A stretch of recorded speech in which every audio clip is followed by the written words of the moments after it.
Hello everyone, my name is Redbeard and today we will go over my quick predictions for the Khorne, Greenskins, and Ogres DLC that has been officially announced. I hope to make bigger detailed videos for each, but will be away on business and also may not be able to reply to comments until I get back. I will leave links though for other videos as I've talked about all these characters before. I'm super happy to hear they are continuing the quartet with Khorne and hope they finish it with a Slaanesh and Elves DLC. Ogres need this DLC badly, and if they ogre haul literally all their mechanics, I might be able to finally finish a campaign. Greenskins are weird to me as I still think they should have been saved for a Champions of Chaos style pack. Sure, they feel good to play now, but are still missing a lot of units and variants.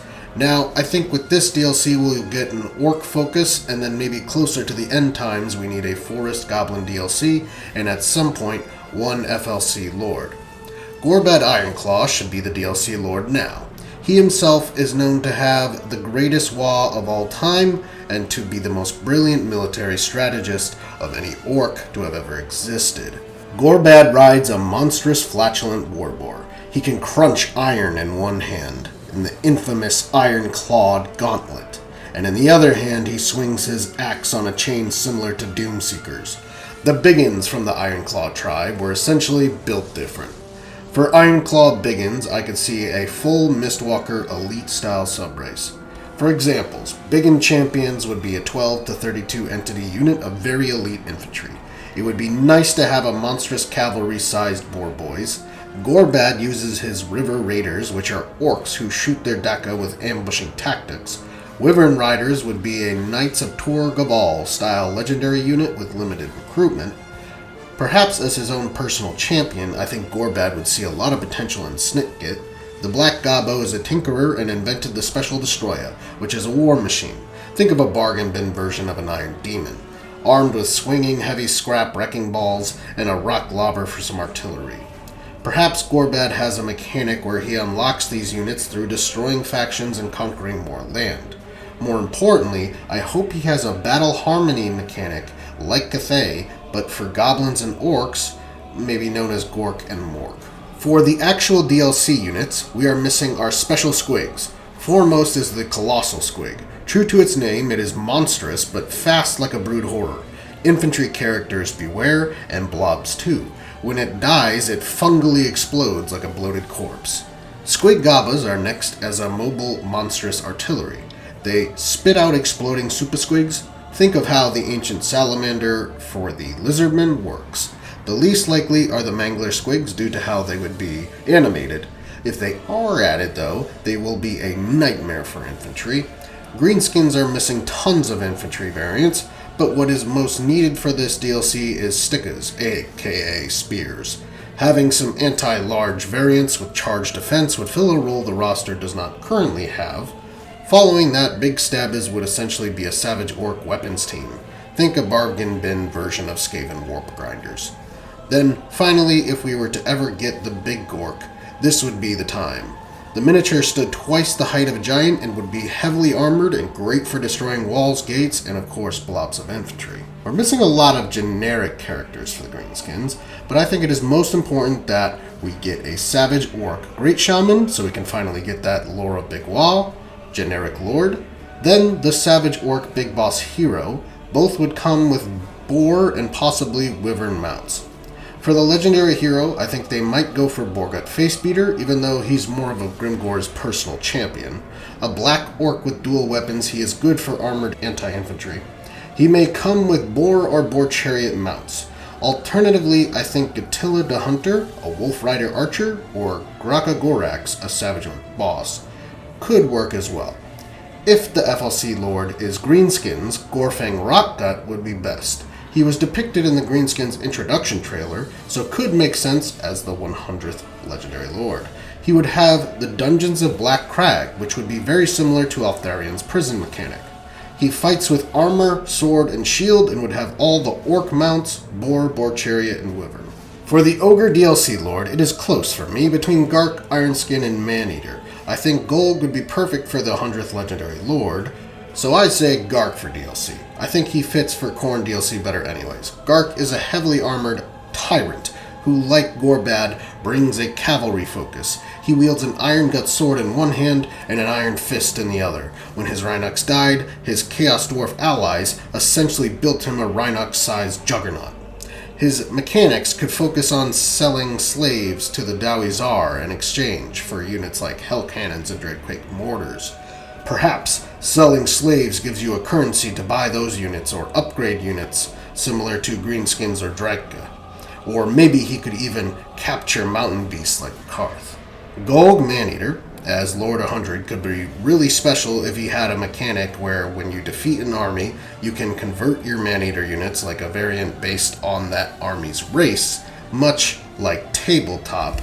This would mean that for every race we would get 1 to 2 variants of Maneaters, excluding Nurgle who just got Plague Ogres. Also, Maneaters currently with pistols could already fit Vampire Coast or Dogs of War. Then additionally, every race gets their variant in their own roster, say at any Tier 5 settlement. Lastly, Golg is a mercenary and hybrid Dogs of War character who should focus on completing contracts for unique rewards. For the legendary hero, it needs to be Bragg the Gutsman. He would be an insanely good anti-large duelist and would reduce enemy leadership, especially if they're ogres. His two-handed flail hook is used to rip off other ogres' gut plates, horrifically spilling out their vital organs.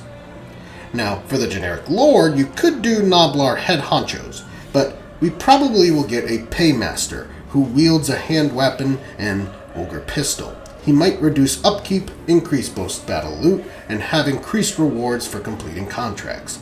For the generic hero, we need the Bruiser for our missing melee role.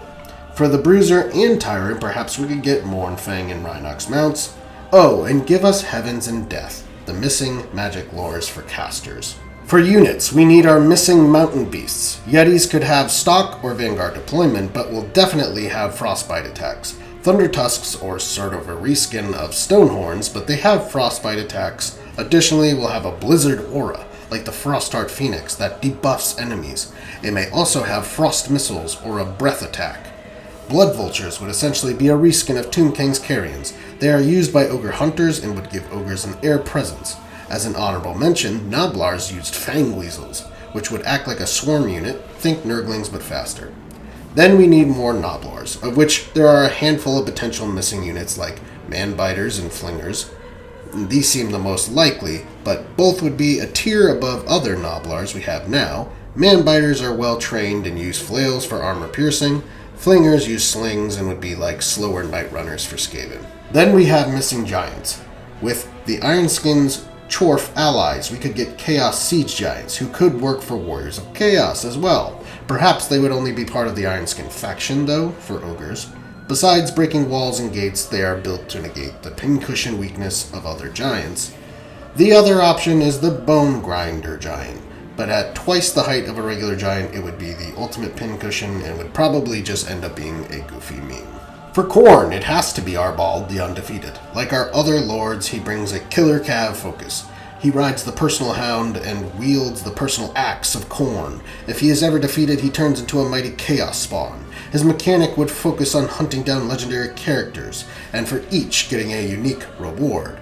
Azul Skulltaker might make sense for the FLC Lord following Epidemius in Thrones of Decay, but as Lord 100, perhaps not as much. He would be an upper echelon duelist with a Juggernaut mount. He could have a unique mechanic where he can sacrifice defeated lords to his ancient forge, which will summon increasingly powerful armies of Khorne demons every 5 turns or so until closed, or until it hits its duration at 20 turns.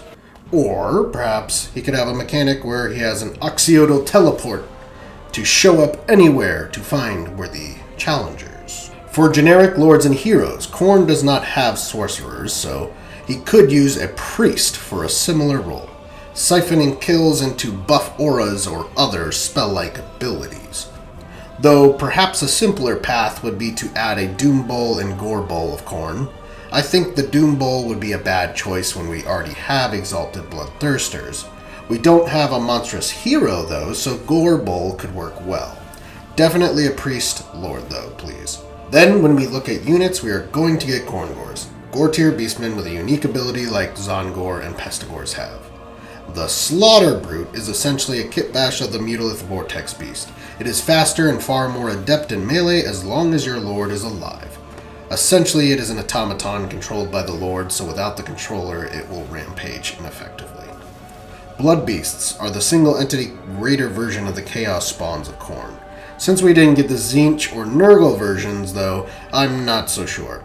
Though, as Scylla is a Blood Beast, this may be likely. This would also be what Arbaal turns into with his death ability.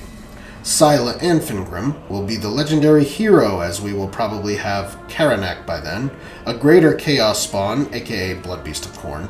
He is a monstrous gorilla with hardened scales and a sentient serpent tail. He would be an absolute beatstick that could work in the Warriors of Chaos and even Norscan rosters. Blood Cursed are essentially an undead unit for Khorne. Tortured and flayed by Khorne's anger, they are essentially ghosts with only their blood left of their mortal bodies. Appearing as a red mist, maybe they could be a swarm unit, or perhaps they are more ethereal and function like sirens of the Vampire Coast. They are said to whip out blood tentacles, which might function like Doomseeker chain axe attacks. Brass Sisters are a Khornate version of Norsca's Shield Maidens, though perhaps a Berserker-focused variant. The main draw of this unit is that it would provide encouraging leadership to nearby allies. Perhaps they take after Valkyria more by fighting with spear and shield, though I do hope we get actual Valkyries as a unit for Norsca and or Khorne that would function similarly to the Doom Knights of Tzeentch. I think the Flayerkin would be a great option for a unit in the Khorne, Norsca, or Warriors of Chaos rosters. Experimented on by Clan Moulder, the Flayerkin have hooks for hands and long chains attached to their spines. Lorefully built for climbing walls, perhaps in Total War they can break walls and gates, similar to dwarf miners. For a final mention, I think monogod aspiring champions such as Putrid Blight Kings and Wrathmongers are being saved for the End Times DLC down the road. For start positions, all the DLC characters should open-end. Arbaal is literally there in the End Times, Ghark just needs to be in the proximity of the Darklands, and Gorbad's lore suggests he could have fled to some far-flung place of the world after his quote-unquote defeat. And Yhetee would be a right place for a new Waaagh, but maybe he has a dual start near Iron Rock or Solend, where his lore is based around. Gorfang should start in Grimgor's classic old spot, Black Crag. Skulltaker could start anywhere, but hopefully they expand the eastern steppes for him, and Maneater should send Squig home and start in the Border Princes. Perhaps Wurzag could also be moved to the jungles of the Southlands. And that is a wrap for all my predictions. If you enjoyed this video, please like, comment, and subscribe, and we will see you soon. Bye bye now.